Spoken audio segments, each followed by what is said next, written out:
When it's time to replace your wiper blades, an authorized dealer can provide you with the right set for your vehicle, and you can install them yourself in just a few minutes.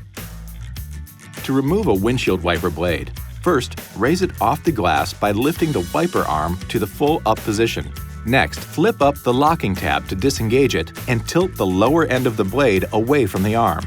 Now, use one hand to steady the arm and the other to push the blade away from the J-hook and toward the windshield. With the locking tab open, position the replacement wiper blade under the J-hook and insert the bracket into the hook through the opening under the tab. Slide the wiper up into the hook and then snap the tab into the locked position. Now, just lower the wiper blade onto the glass and repeat the process for the other side. To replace the rear wiper blade, lift the pivot cap on the rear arm and then raise the arm off the glass. Tilt the lower end of the blade away from the arm to unsnap it from the pivot pin in the blade holder.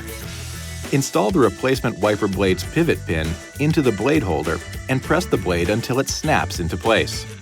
Finally, lower the wiper blade onto the glass and snap the pivot cap closed. This video is not intended to take the place of your owner's manual.